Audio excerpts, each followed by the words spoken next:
Hello and welcome back to the channel. Something slightly different today. It's just going to be me going to give you some opinions as to what I think is going wrong at the club, what they can potentially do to fix it, and whether they actually will or not.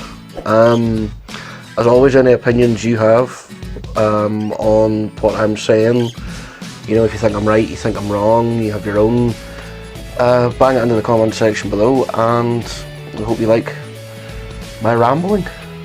Basically, I think we need to start with the structure of the club. We're talking the Glaciers, you're talking Ed Woodward, and the lack thereof of a director of football.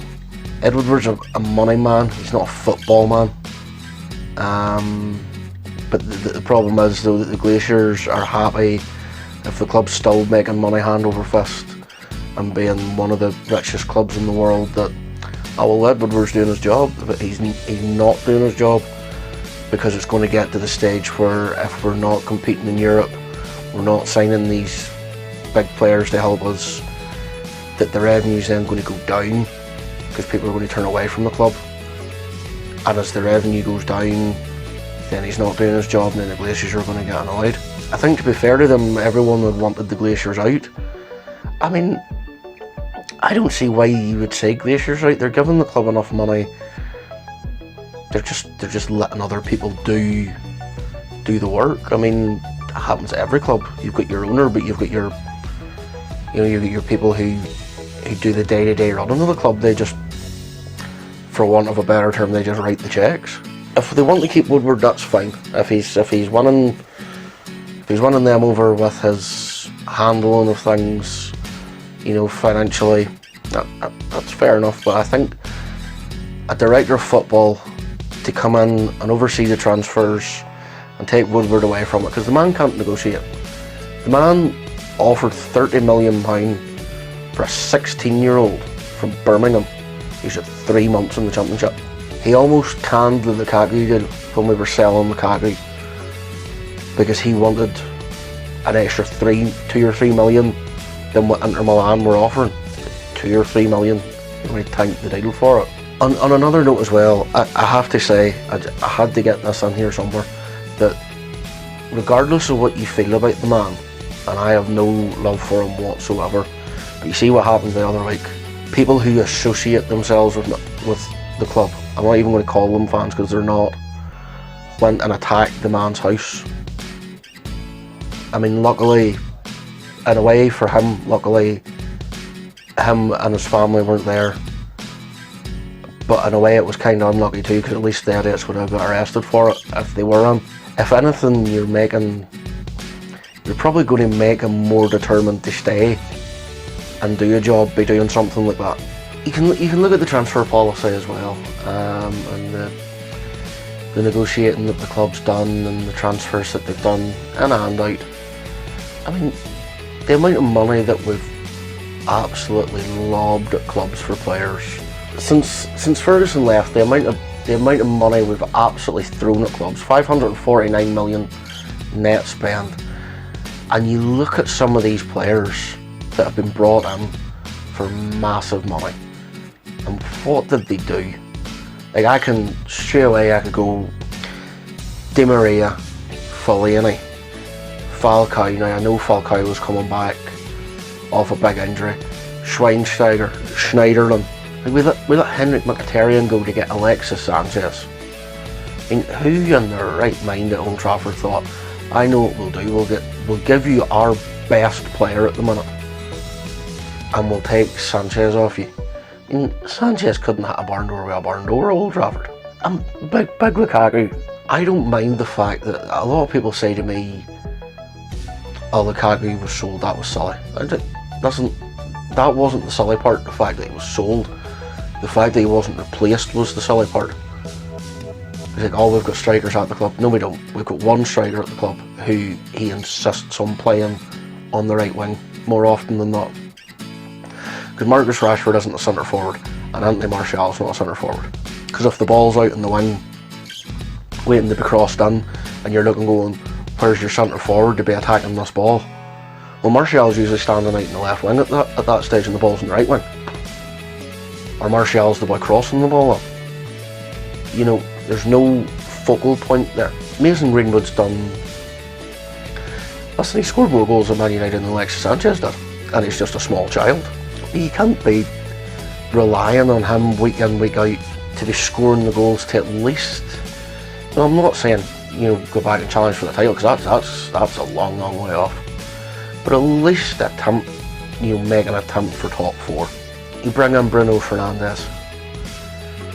Bruno Fernandes I thought did very well in his first game against Wolves. It's only one game, but there's positives there for sure that you can work with. He demanded the ball. He was shouting at other players, directing them. But again, I sort of hark back to Woodward and his negotiating. That deal was done with what, 2 days of the transfer window to go? It should have been a case of the 2nd of January, Bruno Fernandes was standing, be it at Carrington or Old Trafford, wherever they wanted to do it, beside Solskjaer, holding up his shirt, going, yeah, there you go, 2nd of January. But no, it rumbled on, it rumbled on, it rumbled on, it rumbled on, to the point where I basically thought we weren't going to sign him. And then I suppose we can, we're going to have to talk about transfer deadline day, aren't we? Transfer deadline day started with me waking up to the news that we had made a bid for Josh King. I'm sure Josh King is a lovely chap, but where does anyone at Man United think, how do they think that he is a Manchester United quality player? And then when I thought it couldn't get any worse, I had heard rumours about a Gallo. I had also heard rumours about Islam Slimani. So we didn't get him. We got Odion Gallo. Odion Gallo, who left Watford for a payday in China. Odion Gallo, who can't go on the winter break, the warm weather training in Spain, because he might not be allowed back in the country again. Listen, he's got his record. He had his record at Watford, where he averaged 1 and 3, roughly, and he roughly 1 and 2 at international level. It's also a weird deal, as far as I'm concerned now. Again, if I'm wrong on this one, you can stick it in the comment section.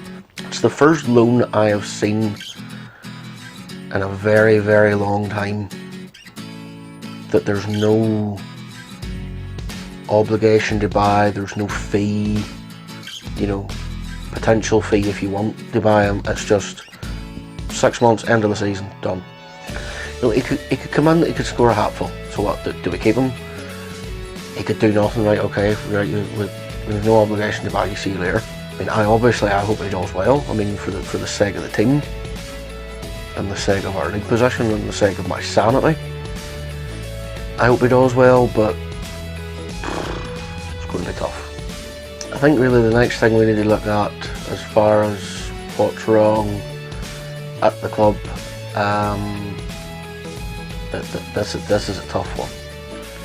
This is a tough one for me, but it's the manager.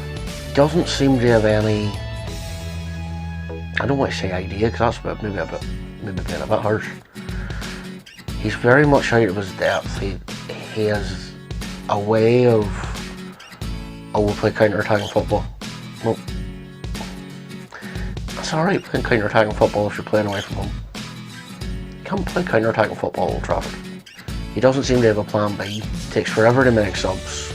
He lets his coaching staff do the work on the sidelines rather than him doing it. I just don't think he has a specific style. He's trying too hard to cover too many bases when he needs to just work on one, and just like the way United used to play whenever he was there, whenever he was playing. Right, you want to score 2? Okay, we'll score 3. You know, what was his management career? Molde and Cardiff. Wow. You know, he couldn't manage Cardiff. And so what, you know, where does it work out that he can manage one of the biggest clubs in the world? He doesn't know what to do with Paul Pogba. I don't think anyone knows what to do with, well, I know what I'd like to do with Paul Pogba, but that's neither here nor there. Pogba needs sold. You need to get rid of, like, if Solskjaer is going to stay, which personally I don't think he should, not while there's managers like, proven managers like Pochettino and Allegri out there needing jobs, or not needing jobs, but, you know, without a job, who would jump at the chance to come to Old Trafford. I think it's maybe time that he was politely moved aside, shall we say, and let one of these other managers come in, because there's so much work needs done to the squad. Okay, we got rid of Ashley Young. Lukaku's not there anymore. He didn't want to be there, fine, see you later. Pogba needs sold. Lingard needs sold. Jones needs sold. Need another centre midfielder. Need a centre forward. I was trying to think of centre forwards you could get. I struggled to come up with names. You know, realistic names. You know, it's alright going, oh, I could get Suarez, could get Messi, could get Suarez, could get Benzema. No, there's not going to happen. It all just depends on the manager in the summer and the philosophy that the manager wants to adhere to, how he wants to play his football, as to which striker we probably should sign. So basically, to conclude and summarise this whole thing, how I would fix it, I'd get rid of Solskjaer, bring in Pochettino, along with a director of football, get the striker, you know, which is what's mainly needed, and get rid of the deadwood at the club. If they want to keep Ed Woodward's job and give him a different title, fair enough. Let him stay at the club, but take the transfers off him. I just feel if we can get rid of the deadwood at the club, it'll free up the wage bill, which is astronomical at the moment. Free up the wage bill, give us some money to spend, and then, like I say, as far as the striker's concerned, maybe a Timo Werner, maybe a Ben Yedder. I mean, as far as Timo Werner's concerned, you know, everyone will think, oh, he's going to go to Liverpool, he's going to go here, he's going to go there. But there's rumours of a 30 million release fee in the summer. If you get a new manager in, new philosophies, new direction of the club, I mean, who knows? So that is my rather miserable take on how my club is faring at the minute. Let me know what you think down in the comments section. How you think it can be fixed, what United need to do, who they need to buy, who they need to sell. And as always, if you could hit the like button and click subscribe and ring the bell and get notified whenever we do videos. And as always, we will see you in the next one.